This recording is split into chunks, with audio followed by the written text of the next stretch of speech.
एक बार फिर आपके बीच आ गई हूँ आपकी एक और फेवरेट सीरीज का एक और मजेदार शो लेकर, चस्का मंत्रा का एक और खास एपिसोड। सो आज के चस्का मंत्रा में हमारे गेस्ट कौन है और आपको क्या क्या इन्फॉर्मेटिव मिलने वाला है सब पता चलेगा। साथ ही आप खुद भी इस चर्चा का पार्ट बन सकते हैं। कैसे? बस फोन उठाइए और कॉल कीजिए हमारे स्टूडियो नंबर 40095955 पर। साथ ही इस वक्त हम फेसबुक पे लाइव भी हैं, तो आप हमें लाइव देख भी सकते हैं और अपने सवाल हमसे वहां भी पूछ सकते हैं। सर, सबसे पहले तो रेडियो चस्का पे आपका बहुत बहुत स्वागत है। Thank you. सो आज हमारे बीच है mister Ratnesh Gupta, director of Ratnesh classes, GATE IIT Gwalior. आज आपके गेट आईआईटी से रिलेटेड या अगर आप भी इस सब चीज़ों की तैयारी कर रहे हैं तो उससे रिलेटेड आपको ढेर सारी गाइडेंस मिलने वाली है। सो एक घंटा बिल्कुल हमारे साथ बने रहिए। सर, मैं थोड़ा सा आपकी जर्नी के बारे में जानना चाहूँगी। मेरी जर्नी, यदि हम एकेडमिक की बात करें, स्कूलिंग की बात करें, तो मेरा स्कूलिंग मैक्सिमम स्कूलिंग मेरा इंदौर डिवीज़न से महेश्वर से हुआ है और 8th क्लास का मैं वहाँ का डिवीज़न मेरिट होल्डर हूँ एंड 10th क्लास का डिस्ट्रिक्ट टॉपर हूँ खरगोन डिस्ट्रिक्ट का हाई स्कूल का with 82% all subject distinction. And then I after like 12th मेरा भिंड से है, Munna Lal Agarwal higher secondary school से।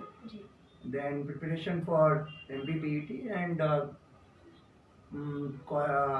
admitted in ITM Gwalior.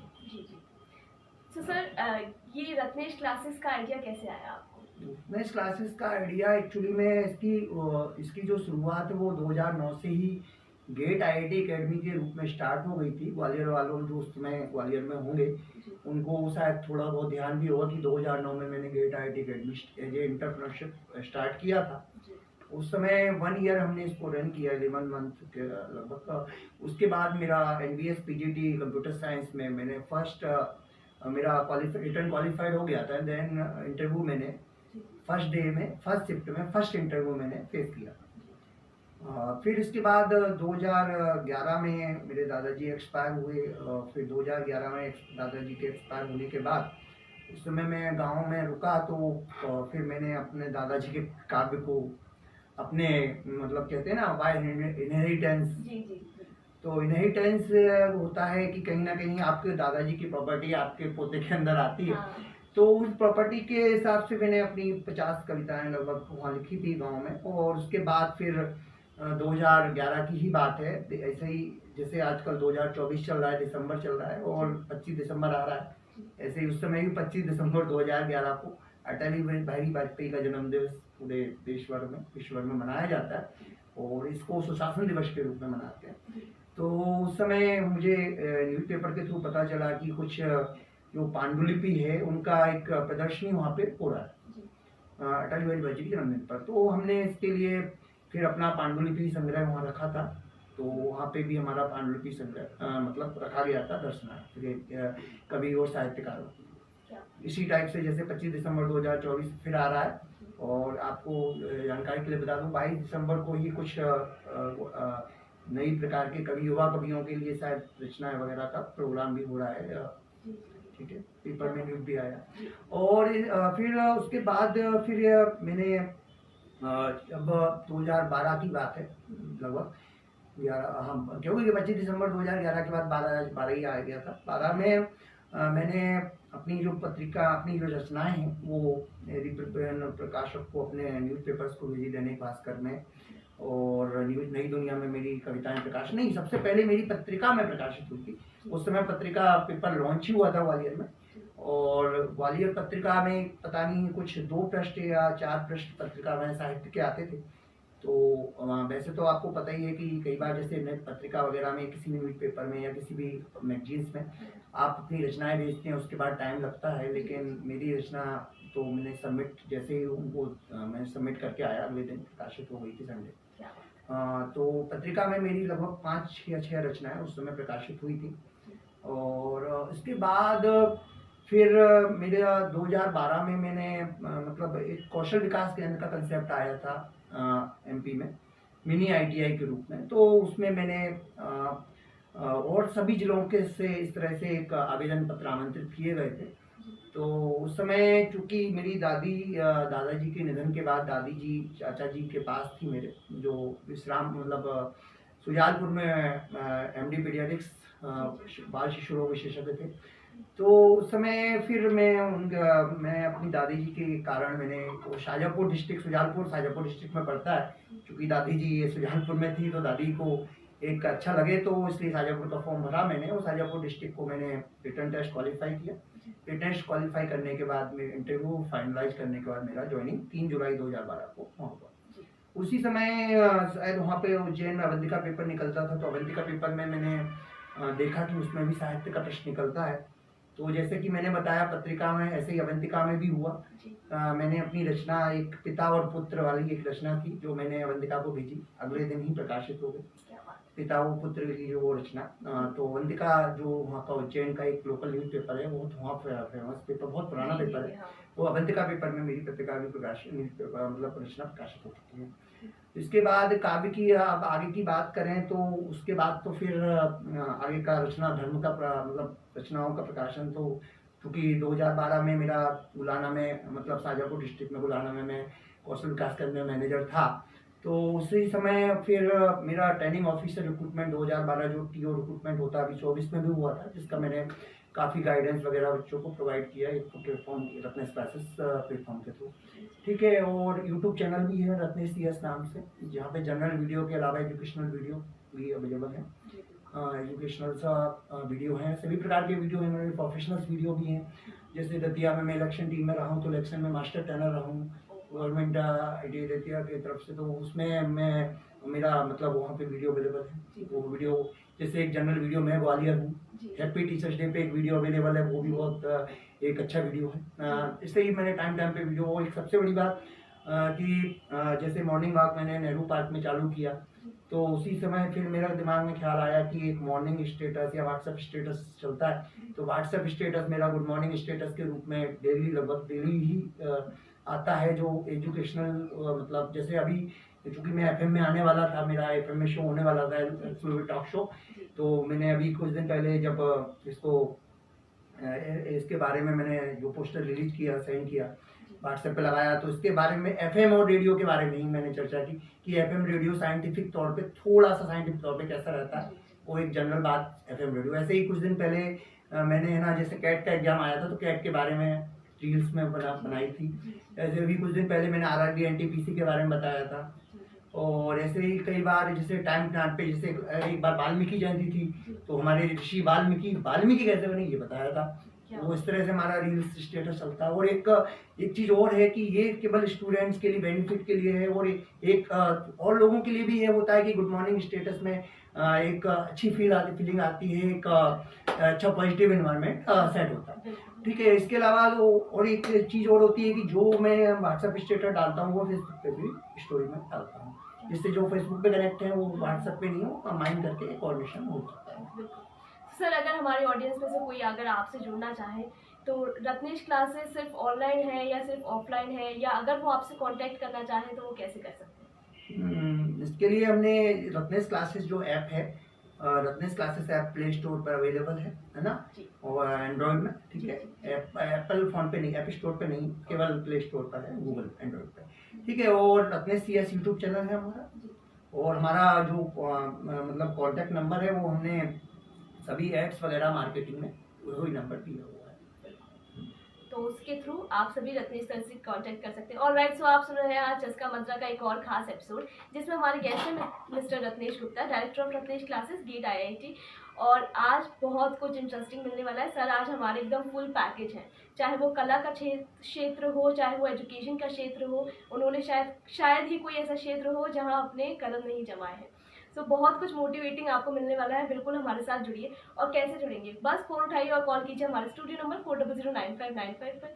साथ ही इस वक्त हम फेसबुक पे लाइव भी हैं, तो आप हमें फेसबुक पे देख भी सकते हैं और अपने सवाल भी हमारे साथ वहाँ पूछ सकते हैं। सर, गेट IIT की तैयारी जो बच्चे कर रहे हैं, आपको क्या लगता है कि क्या कमियाँ हो जाती हैं कि सक्सेस रेट इतना कम जाता है हर बार? गेट एक्चुअली में ग्रेड का फुल फॉर्म होता है graduate aptitude test of engineering. ठीक है, और एक होता है IIT जी, जिससे आपको लोगों को मालूम है। अभी मेरा YouTube चैनल है, इस दोनों के ऊपर जी काउंसलिंग जो होता है, जोसा नाम से जी काउंसलिंग होता है, उसके ऊपर एक वीडियो अवेलेबल है जो फ्री में अवेलेबल है ना, सभी के लिए। और ऐसे ही गेट के लिए भी अभी लेटेस्ट में जब गेट का नोटिफिकेशन आया उसके कुछ दिन बाद मैंने एक अभी वीडियो बनाया कि गेट क्या चाहता है, गेट की डिमांड क्या है, गेट क्यों होता है, इसके बारे में सारी इन्फॉर्मेशन उस वीडियो में अवेलेबल है। फिर भी आपको एक ब्रीफ में बता सकता हूँ कि हाँ गेट होता है एक्चुअली में। गेट एक जैसे आप इंजीनियरिंग कर लेते हैं, इंजीनियरिंग करने के बाद आपको यदि पीजी डिग्री हासिल करनी है या पीएचडी की, कई जगह पीएचडी के लिए भी गेट क्वालिफाई होता है, कई जगह आप फैकल्टी के रिक्रूटमेंट में भी गेट को प्रेफरेंस दिया जाता है। गेट का मेन उद्देश्य एक्चुअली में इंडिया में कई प्रकार के जैसे इंजीनियरिंग कॉलेजेस आपको दिखाई देते हैं, है ना। आपने सुना होगा कि आईआईटी सबसे ऊपर top IIT, then NIT, then government engineering college, then private engineering college and university engineering college. Okay, तो गेट का यदि हम गेट की हम बात करें तो गेट एक प्रकार से जो प्राइवेट इंजीनियरिंग कॉलेजेस हैं और गवर्नमेंट इंजीनियरिंग कॉलेज के लिए एक वो होता है कि उनके जो स्टूडेंट्स होते हैं वो यदि आईआईटी से अपना पीजी करना चाहते हैं, पोस्ट ग्रेजुएशन करना चाहते हैं, पीएचडी करना चाहते हैं, तो एक उनके लिए एक माध्यम हो सकता है आईआईटी को फेस करने का। क्योंकि कई बार क्या होता है जैसे जी क्वालिफाई नहीं हो पाता, तो जी क्वालिफाई नहीं हो पाता तो एक आईआईटी का एक सपना जो है वो गेट के माध्यम से पूरा हो सकता है। बिल्कुल बिल्कुल सर, एक ऐसे कोचिंग स्टार्ट करने में या ऐसा ऐप स्टार्ट करने में, क्लासेस स्टार्ट करने में क्या क्या चैलेंजेस एक डायरेक्टर को फेस करने पड़ते हैं, मैं आपसे जानना चाहूँगी। देखिए कोई भी काम करने के लिए है ना चैलेंजेस तो रहते हैं और चैलेंजेस को तो लाइफ का हिस्सा मानना चाहिए। आप यदि पर्सनल लाइफ में है तो आपके पास चैलेंजेस रहेंगे, आप प्रोफेशनल लाइफ में आपके पास चैलेंजेस आएंगे, आपकी मैरिड लाइफ है आप उसमें भी चैलेंजेस रहेंगे, तो आपकी हर लाइफ में चैलेंजेस तो रहेंगे। अब उन चैलेंजेस को फेस करना आपको करना है, किसी और को तो करना नहीं है, ठीक है। अब आपको करना है तो आपको अपने हिसाब से एक अपने गाइडलाइंस या प्रॉपर प्लानिंग होनी चाहिए। प्रॉपर प्लानिंग के साथ आपको है ना एक प्रकार से इस टाइप से आपका ये होना चाहिए कि हाँ प्रॉपर प्लानिंग है, फिर प्लानिंग का एग्जीक्यूशन है, एग्जीक्यूशन के बाद आप सक्सेस नहीं प्राप्त कर पाते तो फिर आपके पास अगला ऑप्शन होना चाहिए कि भाई आपके पास अगला ऑप्शन क्या है। जैसे 2009 में गेट आईटी अकेडमी स्टार्ट किया था तो उस समय कहीं ना कहीं ग्वालियर में और भी ऑप्शन अवेलेबल थे। अच्छा, ऑफलाइन कोचिंग ऑफलाइन में काफ़ी रिस्क रहते हैं क्योंकि आपको स्टार्टिंग में ही बहुत इन्वेस्टमेंट करना होता है, क्योंकि आपको एक तो आपको रेंट का ऑफिस वगैरह या फिर को हॉल वगैरह अरेंज करना, फिर फर्नीचर अरेंज करना, उसके बाद आपको रेंट का अरेंजमेंट करना, उसके बाद भी आपके पास स्टूडेंट है नहीं है कोई उसका कोई वो नहीं। और एक चीज और होती है ऑफलाइन में, क्या होता है कि आपका जो लिमिटेड एरिया स्कोप होता है वो 7 किलोमीटर के अंदर तक हो सकता है, यदि ज्यादा दूर भी है तो उनके लिए भी प्रॉब्लम्स हो सकता है। अब जैसे ऑनलाइन प्लेटफॉर्म पे हमारा रत्नेश क्लासेस अवेलेबल है तो आप इंडिया में कहीं से भी उसको यूज कर सकते हैं। हाँ, अब जैसे सोशल मीडिया पे आज मार्केटिंग करते हैं तो आज मेरा सोशल मीडिया पे ऐड चल रहा है तो ऐड कृति के माध्यम से, तो उसमें आप ये देखिए कि पूरा इंडिया कवर हो रहा है लगभग। और अभी मैंने कल का डेटा देखा तो पता चला कि वेस्ट बंगाल ने टॉप किया है, एमपी तो है ही क्या बात। तो बहुत खुशी की बात है ये कि मतलब एक हमारे ग्वालियर से ही एक ऐसी क्लासेस, एक ऐसा ऐप चालू हुआ है जो इतनी दूर दूर के बच्चों को मदद कर रहा है, तो हम सबके लिए बहुत प्राउड मोमेंट होता है। सर, आपके अकॉर्डिंग बच्चे ज़्यादा क्या प्रेफर करते हैं, ऑनलाइन क्लासेस या फिर ऑफलाइन क्लासेस? बच्चों का देखो ऐसा है कि अभी जैसे कई जगह मेरे से कई बच्चों ने पूछा कि अच्छा एक बात और मैं बता दूं, बहुत इंपॉर्टेंट बात, कि जैसे मैंने नेहरू पार्क में अपना मॉर्निंग वॉक चालू किया तो मैंने वहाँ स्टूडेंट से मैं खुद ही बात करता हूँ। जो भी स्टूडेंट मुझसे मिल चुके हैं और यदि वो चस्का देख रहे हैं या किसी माध्यम से उन्हें पता पड़ेगा, उनको पता पड़ेगा अरे सर तो वही है जो हमसे खुद मिलते हैं और गाइडेंस देते हैं, खुद ही बात करते हैं। इवन मैं तो खुद ही उनसे बोलता हूँ आप स्टूडेंट हैं क्या, जब वो कहते हैं हम स्टूडेंट हैं तो हम उनको खुद गाइडेंस देते हैं, बिठाते हैं, उनको मोटिवेट करते हैं, चाहे 11th में हो 12th में हो कंपटीशन कोई भी।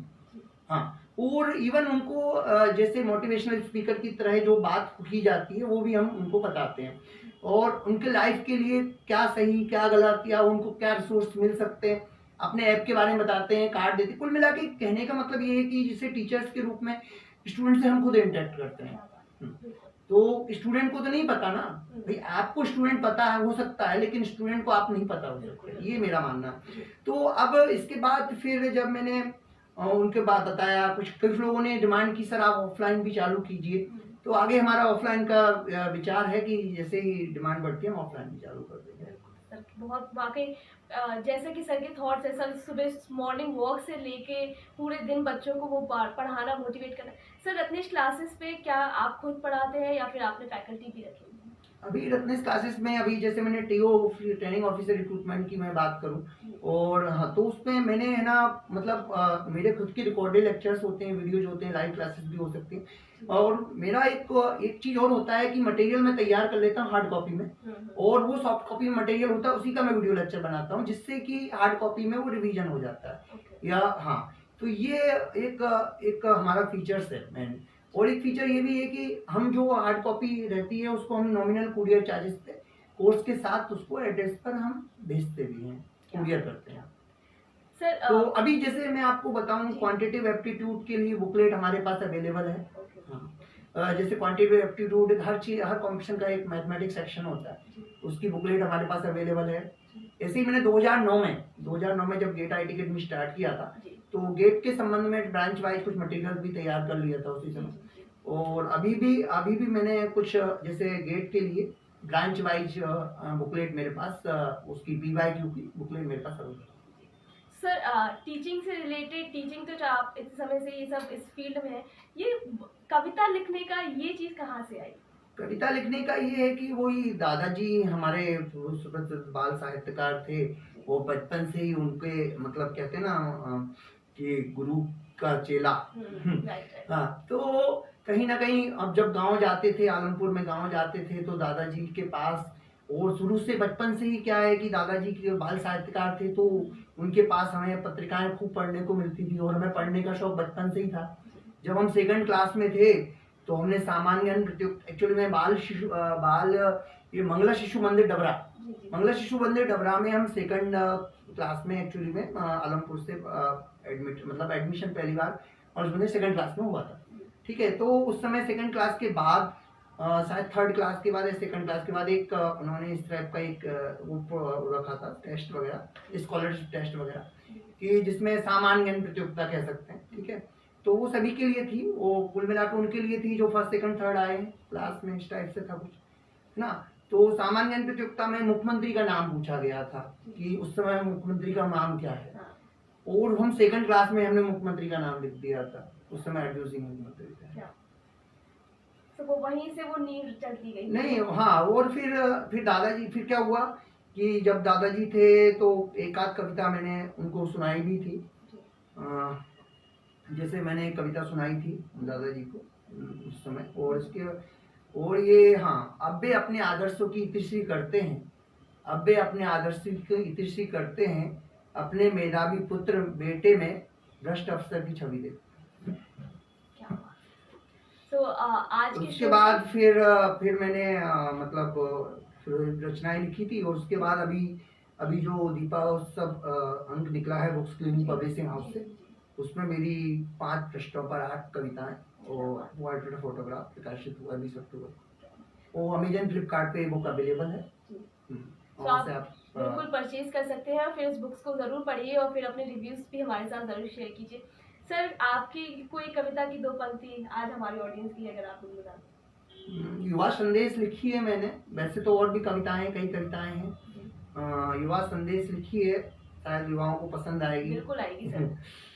कि मैंने तो शॉर्ट सी लिखा था, लेकिन उसको सुंदर सी करके प्रकाशित हुआ है उसमें अभी काव्य संकलन में, ये साझा संकलन जीवन की रंगोली में, कि किसी सुंदर सी कन्या के ऊपर खूब काव्य लिखते हो, किसी सुंदर सी कन्या के ऊपर खूब काव्य लिखते हो, अपने रूप यौवन का भरपूर गुणगान करते हो, उसके रूप यौवन का भरपूर गुणगान करते हो। यदि उसी कन्या के एक रूप ही होकर रह जाओगे, यदि उसी कन्या के एक ही रूप होकर रह जाओगे, तो इस भवसागर से तर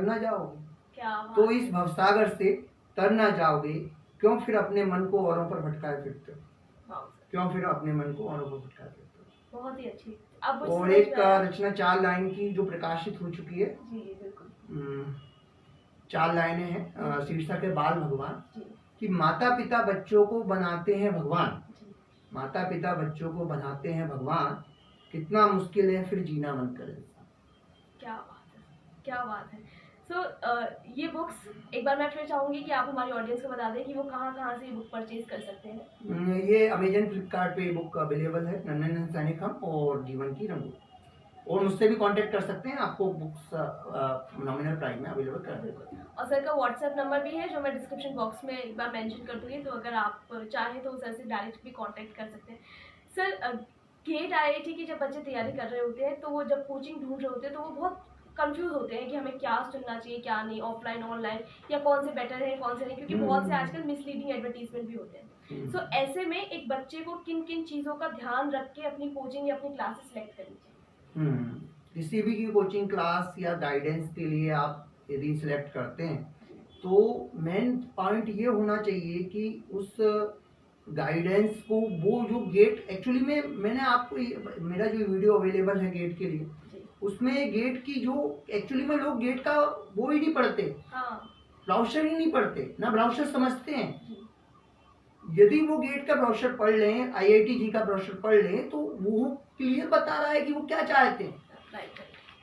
लेकिन नहीं ना, वो टीचर्स को इतनी वो है कि हाँ इस बात को, एक्चुअली में क्या है कि शिक्षा का जो उद्देश्य होता है वो कंप्रेंशन होता है कि आपकी समझ यानी लर्निंग, वो लर्निंग कितनी विकसित हुई है, समझ कितनी विकसित हुई है, और उस समझ को आगे बढ़ा के आप अपनी क्रिएटिविटी कैसे कर सकते हैं, ये शिक्षा का एक्चुअली में उद्देश्य होता है। एक विचारात्मक चिंतन आपका क्या है उस सब्जेक्ट पर, उस विषय पर। अब जैसे आप कहने का मतलब इतनी सारी कोचिंग्स आईआईटी जी की चलती हैं, गेट की चलती हैं, लेकिन गेट क्या चाहता है, आईआईटी जी क्या चाहता है, ये क्लियर उसमें मेंशन है। पर लेकिन इस तरह के टीचर्स अवेलेबल बहुत कम है या नॉन म्यूट है कि वो उस बात को समझ सकें कि गेट है आईआईटी क्या चाहता है। उसमें क्लियर लिखा हुआ है कि आपकी कंप्रेंशन, जो कंप्रेंशन है और लॉजिकल रीजनिंग, उसका एक्चुअली में उसका मूल्यांकन होता है, असेसमेंट होता है। और कंप्रेंशन आपने बचपन से ही पढ़ा है, आप स्कूल में भी पढ़ते हैं तो कंप्रेंशन होता है। आप हिंदी मीडियम में हो चाहे इंग्लिश मीडियम में हो, आपने देखा होगा अनसीन पैसेज, जिसे हिंदी में अपठित गद्यांश कहते हैं, वो कंप्रेंशन का ही पार्ट होता है। अब जिसको कंप्रेंशन आता है वो अपठित गद्यांश को पढ़ के समझ के जो नीचे लिखित प्रश्नों के उत्तर दे सकता है। यदि उस अपठित गद्यांश में प्रश्नों के उत्तर छुपे हैं डायरेक्ट, तो दे सकता है, वो तो बहुत इजी हो गया। लेकिन वो कहीं ना कहीं छुपे हुए इस तरह से हैं कि उसको हमें कंप्रेंड करना पड़ेगा, समझना पड़ेगा, तो वो आंसर नहीं दे पाएंगे। इवन कई बार अभी आईआईटी में, आईआईटी क्या गेट की बात हम करें तो जो पैटर्न है वही कंप्रेंशन का ही पैटर्न है कि आपको कई बार जैसे पैसेज दे दिया जाता है और वहाँ पे उसके बाद पे प्रॉब्लम पूछी जाती है। अब वो पैसेज के आप कितना समझ रहे हैं तो आप वो प्रॉब्लम को अटेम्प्ट कर पाएंगे। अच्छा, चूंकि अभी टाइम कम है, लेकिन अभी इतना बस कह सकता हूँ, यदि मेरी बात लोगों को, व्यूअर्स को या लिसनर्स को समझ में आ रही है, तो मेरा मैंने जोसा काउंसलिंग का जो वीडियो बनाया है, यूट्यूब पे मेरे अवेलेबल है, उसको आप देखिए तो आपको पूरी बात क्लियर हो जाएगी मैं क्या कहना चाह रहा हूँ। यही बातें मैंने उसमें और अच्छे से की है। ऐसे गेट के लिए भी जो वीडियो है, वो गेट में भी यही कहा गया है कि एक्चुअली में आपकी compression recalling, compression recalling ability क्या होती है कि जिससे आपने क्या है कि क्वेश्चन है उसका आपने मतलब सब्जेक्ट है, अच्छा बहुत से लोग तो सब्जेक्ट, जैसे कोई भी कंपटीशन होता है उसमें यदि सिलेबस मेंशन है तो अच्छी बात है, कई बार नहीं होता है, लेकिन आजकल होता है। तो यदि उस सिलेबस को ही हम कम से कम राइट कर लें, उस सिलेबस को समझ लें कि वो सिलेबस क्या कहना चाहता है, राइट कर लें। मेरा तो ये कहना है कि यदि आप किसी कॉम्पिटिशन की तैयारी कर रहे हैं तो जो मैंने, अच्छा ये स्ट्रेटजी या जो बात मैंने कही है, मैंने नेहरू पार्क में डायरेक्ट स्टूडेंट को बताई है, बिल्कुल वही बात मैं फिर से रिपीट कर रहा हूँ कि आप यदि कॉम्पिटिशन की तैयारी कर रहे हैं तो आप जैसे आजकल मार्केट में वो क्या स्पाइरल बाइंडिंग वाले रजिस्टर आते हैं, जो उसमें दोनों साइड और ब्लैंक होते हैं या दोनों साइड लाइनिंग वाले होते हैं, वो वाइट पेपर वाले आप रजिस्टर यूज कीजिए और उन पे आप लिखिए, जो भी आप कॉम्पिटिशन की तैयारी कर रहे हैं उसको आप लिखिए वहाँ पे, क्योंकि आपको आगे जाके यदि आप जैसे आप नीट की तैयारी कर रहे हैं, ठीक है, आप जी की तैयारी कर रहे हैं, आप हो सकता है जी एडवांस या नीट, ओके, मेडिकल है ना, आप किसी भी चीज़ की तैयारी कर रहे हैं तो आपको क्या है कि उस कंपटीशन के बाद यदि आपको कोर्स करना है, जैसे नीट के बाद मेडिकल एमबीबीएस किया जाता है या फिर जी के बाद हम वो बीटेक करते हैं, है ना। तो आपको वहाँ पे जब सेमेस्टर वाइज आप कोर्स करेंगे या एमबीए करेंगे, कोई भी कोर्स करें, तो वहाँ पे आपको सब्जेक्टिव वाइज आपको पेपर लिखना पड़ते हैं, आंसर लिखना पड़ते हैं। और कंपटीशन की जब ऑब्जेक्टिव टाइप कंपटीशन की हम तैयारी करते हैं, वो चीज़ आदत छूट जाती है, तो उसके कारण बहुत प्रॉब्लम होती है वहाँ पे पढ़ने में, हमारी स्टडी को वो करने में। तो इसके लिए अब मैं आपसे यही सजेस्ट करूंगा कि ऐसी भी कंपटीशन की आप तैयारी कर रहे हो जो ऑब्जेक्टिव टाइप रहता है और आजकल सीबीटी मोड में होता है, तो आप उसको जो भी तैयारी कर रहे हैं उसको आप थोड़ा सा रिटर्न वर्क भी करते रहिए, जिससे आपकी आदत छूटेगी नहीं और आपको फिर आगे कोर्स वगैरह करने में भी दिक्कत नहीं होगी। और यदि आप कंपटीशन की तैयारी कर रहे हैं गवर्नमेंट जॉब की, तो वहाँ या प्राइवेट जॉब की प्लेसमेंट की भी तैयारी कर रहे हैं, लेकिन फिर भी मेरा यही है कि क्योंकि आप जैसे आगे जाके भी आपको कहीं ना कहीं, जैसे आप गवर्नमेंट जॉब में आप काम करेंगे तो वहाँ पे भी अब धीरे धीरे, हालांकि सब एम्प्लॉय होते हैं, पूरा स्टाफ स्ट्रक्चर होता है, हिरार्की होता है, लेकिन फिर भी आप यदि आप रिटर्न वर्क में थोड़ा सा है तो आपको आगे कंप्यूटर में भी जब आप राइट वगैरह करेंगे या जो ड्राफ्टिंग वगैरह करेंगे तो आप इजीली कर पाएंगे। तो मेरा यही, अब जैसे सिविल सर्विस की हम बात करें तो सिविल सर्विस के 3 चरण होते हैं हर सिविल सर्विस के, कि पहला होता है प्रीलिम्स, ठीक है, दूसरा होता है मेंस और तीसरा होता है इंटरव्यू, ठीक है। अब पहले चरण होता है ऑब्जेक्टिव टाइप, दूसरा चरण होता है मेंस जो सब्जेक्टिव टाइप होता है, और तीसरा चरण होता है इंटरव्यू, ओरल होता है, ठीक है, साक्षात्कार बोलते हैं कुछ लोग, है ना, आत्मा साक्षात्कार, ठीक है। अब यदि प्रीलिम्स की तैयारी ऑब्जेक्टिव टाइप कर रहे हैं, ठीक है, तो फिर मेंस की तैयारी आप सीधे फिर सब्जेक्टिव वाइज करेंगे तो आपको दिक्कत आएगी। तो आप प्रीलिम्स और मेंस की तैयारी आप कंबाइन करके लिख के कर सकते हैं, नोट्स बना के कर सकते हैं, ठीक है। और दूसरी बात क्या है कि एक चीज और है कि फिर इसके बाद इंटरव्यू होता है। अच्छा, यहाँ पे प्रीलिम्स का सिलेक्शन के बाद प्रीलिम्स के मार्क्स का कोई मतलब नहीं रह जाता, ये यूपीएससी में भी और एमपीपीएससी में भी। और प्रीलिम्स के बाद मेंस होता है। अब मेंस की और मेंस और इंटरव्यू की तैयारी, अच्छा मेंस और इंटरव्यू के बाद मेरिट बनती है, जिसके बाद वो अपॉइंटमेंट लेटर मतलब अपॉइंटमेंट होता है उस मेरिट के हिसाब से, पर्टिकुलर पोस्ट के रिजर्वेशन के हिसाब से, पूरा रोस्टर के हिसाब से, ठीक है। तो अब यदि मेंस और इंटरव्यू की तैयारी आप कंबाइन करेंगे, है ना, तो आप, है ना, अच्छा दूसरी बात, इंटरव्यू में भी क्वालिफाइंग मार्क्स कुछ नहीं होता, मतलब आप यदि मेंस में खूब मार्क्स ले आते हो, इंटरव्यू में कम भी रह जाते हो, मतलब इंटरव्यू में कोई फेयर पास नहीं होता। इंटरव्यू एक जनरल इंटरव्यू होता है जिसमें उसमें क्लियर लिखा मेंशन रहता है कि इंटरव्यू के लिए कोई क्वालिफाइंग मार्क्स नहीं।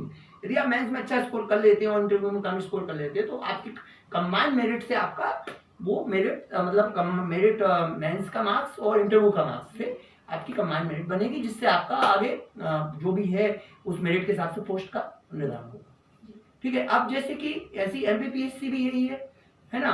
अब सिविल सर्विस का एप्टीट्यूड भी लागू हो गया है, वो इसीलिए लागू किया गया कि कहीं ना कहीं सिविल सर्विस का एप्टीट्यूड लागू करने का उद्देश्य ये है कि जो प्रशासक हम चाहते हैं लोक सेवा में जो प्रशासक बनेंगे आगे, मतलब भारत के कहते हैं निर्माण में अपना योगदान देंगे प्रशासक के रूप में या किसी अधिकारी के रूप में, कहीं ना कहीं, तो वो कहीं ना कहीं सिविल सर्विस एप्टीट्यूड का मतलब सिविल सर्विस एप्टीट्यूड से प्रशासन में जब प्रैक्टिकली, तो वो क्या होता है थ्योरेटिकली ये पढ़ते हैं, लेकिन जब प्रैक्टिकली उसको जब सोसाइटी में इम्प्लीमेंटेशन होता है बहुत दिक्कतें आती हैं। तो सिविल सर्विस जो सीसेट का पेपर होता है एमपीपीएससी या यूपीएससी, उसका भी यही एक रीजन है कि सीसेट को लागू किया गया है, जिससे जो प्रशासक है वो प्रैक्टिकल प्रॉब्लम्स को अप्रोच कर सकते हैं। जी बिल्कुल।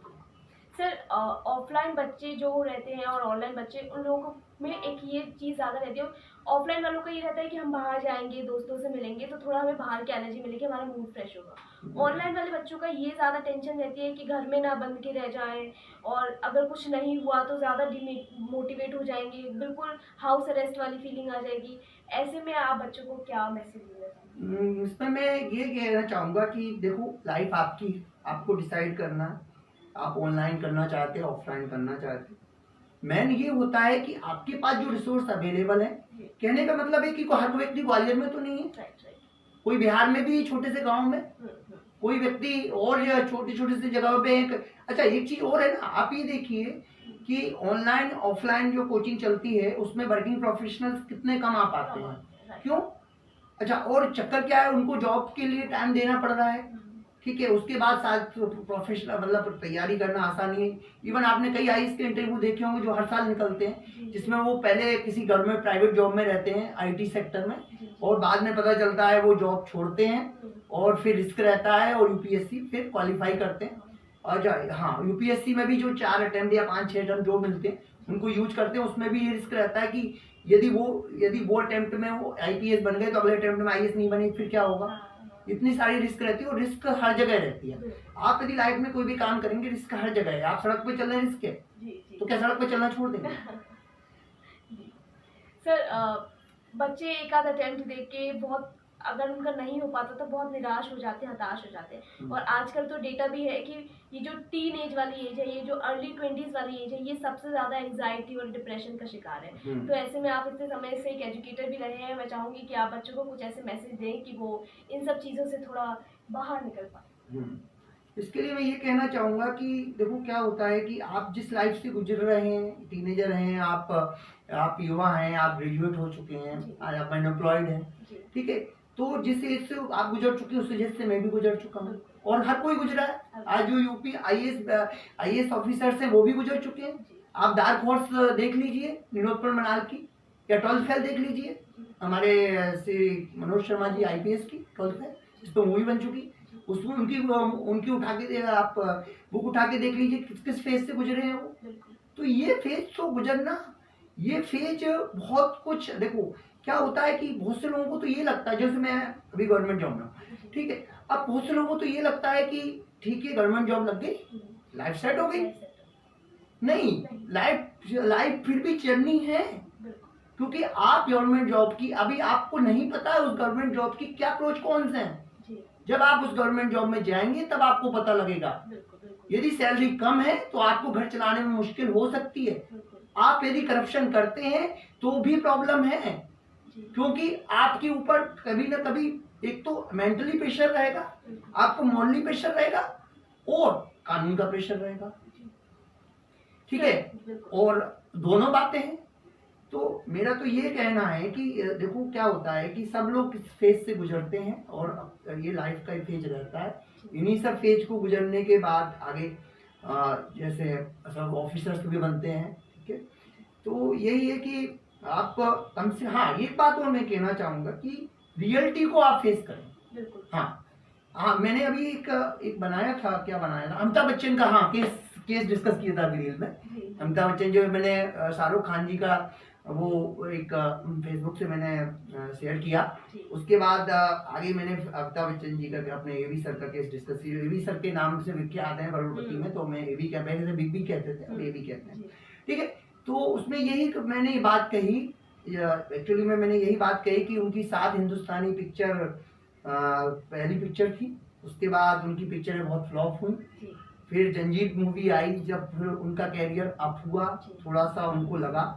लेकिन आप उस समय फेज देखिए कि जब वो स्ट्रगल कर रहे थे और वहाँ पे बेंच पे सोया करते थे, मैन स्टैंड पे कहाँ पे, और बड़ा पाव खा लिया करते थे, और उसके बाद उनका स्ट्रगल देखिए आपको क्या मतलब क्या कहते हैं,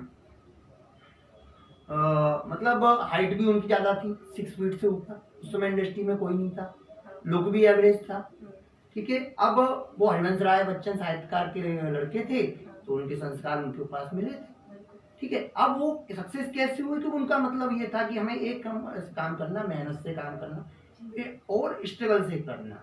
स्ट्रगल तो हो गई, आप मेहनत करो, स्ट्रगल तो है, ठीक है। तो वो हाँ स्ट्रगल किया। तो मैंने कंक्लूजन में यही कहा कि बस ये बात मैन है कि वो रियलिटी को जी। जो व्यक्ति रियलिटी को नहीं जी सकता वो स्ट्रगल नहीं कर सकता। तो जो आप हो उस रियलिटी को समझो कि हाँ हमारा ये रियलिटी है। यदि आप किसी कॉम्पिटिशन की तैयारी कर रहे हैं, आप किसी फेज की तैयारी कर रहे हैं, हो सकता है किसी प्रॉब्लम को ही आप देख रहे हैं, यदि उस प्रॉब्लम को फेस नहीं कर पाते या आप आगे नहीं बढ़ पाते तो दूसरा ऑप्शन भी आप देख सकते हैं, बिल्कुल देख सकते हैं कि भैया आप सीधी सी बात है, आप घर में सब्जी खा रहे हैं और हो सकता है वो सब्जी अवेलेबल नहीं तो दूसरी सब्जी नहीं खाओगे, भूखे रहोगे, ये आपका पॉइंट है। बस इस तरह से हम अपनी लाइफ को देख सकते हैं। सर बहुत कुछ आज हमें आपसे बहुत कुछ इन्फॉर्मेटिव मिला है, और एक टीचर होने के साथ साथ आप एक बहुत अच्छे मोटिवेटर भी हैं, और वो आपकी एनर्जी आज हमें स्टूडियो में फील हो रही है। सर हमने सुना कि आप गाते भी बड़े अच्छा हैं। हाँ, अभी अभी मैंने क्या है कि पिछले साल से लगभग 23 से सितंबर से शायद स्टार मेकर मैंने 2 साल पहले मतलब लॉगिन कर लिया था, लेकिन फिर बाद में ही सब उसका ठीक से समझ में आया। तो अभी 14 जुलाई 2024 को मैंने ये ग्वालियर का राजमहल जो स्टार मेकर ग्रुप है और भी उसी ग्रुप कंबाइंड ग्रुप करके एक उनका प्रोग्राम होता रहता है टाइम टाइम पे, शायद ग्वालियर वाले तो जानते भी होंगे इस प्रोग्राम के बारे में। तो उसमें लाइव स्टेज सिंगिंग भी किया था। क्या बात है, मतलब आप मल्टी टैलेंटेड हैं, ना कविता वाला क्षेत्र छोड़ा है, ना टीचिंग वाला क्षेत्र छोड़ा है, गवर्नमेंट जॉब भी संभाल रहे हैं, सिंगिंग भी साथ से। तो सर आज हमारी ऑडियंस के लिए कुछ आप गुनगुना दीजिए प्लीज। ऐसे तो हम आपको नहीं जाने देंगे। कौन सा सॉन्ग? जो आपका हाँ ठीक है, ठीक। फेवरेट तो सभी होते हैं, जो आपको मन करे। किसी की मुस्कुराहटों पे हो निशान, किसी का दर्द ले सको तो ले उधार, किसी की वास्ते हो तेरे दिल में प्यार, जीना इसी का नाम है। Thank you so much sir. Alright, so this is it for today. बहुत ही मज़ा आया, बहुत ही इंटरेस्टिंग एपिसोड था, बहुत कुछ सीखने को मिला, और बहुत ही बहुत ही मोटिवेशनल था, तो बहुत अच्छी एनर्जी भी आई है। सो अगर आप भी रत्नेश क्लासेस ज्वाइन करना चाहते हैं तो सर से कांटेक्ट कर सकते हैं। साथ ही सर का व्हाट्सएप नंबर भी मैं डिस्क्रिप्शन में मेंशन कर दूंगी, और प्ले स्टोर से रत्नेश क्लासेस ऐप भी आप डाउनलोड कर सकते हैं। So this is it for today. और जैसे कि चस्का मंत्रा के हर एपिसोड को आपने ढेर सारा प्यार दिया है, इस एपिसोड को भी ढेर सारा प्यार देना है। एंड या don't forget to share it with your friends and family, और ढेर सारा प्यार दो, ज़्यादा से ज़्यादा शेयर करो, और अपने रिव्यूज ज़रूर मेरे साथ शेयर करना। चलती हूँ, अगली फिर किसी मजेदार एपिसोड के साथ आपसे मिलूंगी। हाँ जी सर। और सर की बुक भी है जो पब्लिश है, वो भी आप अमेजोन से, फ्लिपकार्ट से परचेज कर सकते हैं। Thank you so much sir, आपने अपना समय हमारे साथ स्पेंड किया, आपने अपनी एक्सपर्टीज हमारे साथ स्पेंड चस्का के लिए बहुत बहुत धन्यवाद। माथुर साहब को बहुत बहुत धन्यवाद कि जिन्होंने एक हमारे लिए एक प्लेटफॉर्म दिया चस्का को, चस्का के माध्यम से हमको ईस्ट ग्वालियर से बात करने के लिए। और मैं ग्वालियर हूँ, आप YouTube चैनल पे मेरा एक वीडियो है, हाँ। आप जरूर देख सकते हैं, बहुत पसंद आएगा। SS कचौड़ी वाला और भादराव के लड्डू भी हैं उसमें, और हमारा ट्रिपल ITM MITS भी है जी। और साथ में हमारा किला भी है और रानी लक्ष्मी की समाधि भी।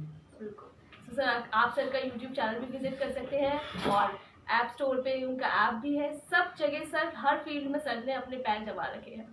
Alright, so this is it for today. मिलती हूँ आपसे किसी और मजेदार एपिसोड के साथ। तब तक खुश रहिए, स्वस्थ रहिए, और सुनते रहिए रेडियो चस्का 95 FM। बिंदास बजाओ।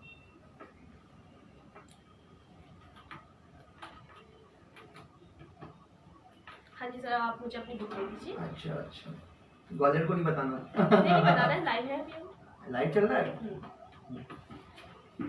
और सर की बुक भी आज सर हम सबके लिए अपनी बुक भी लेकर आए हैं।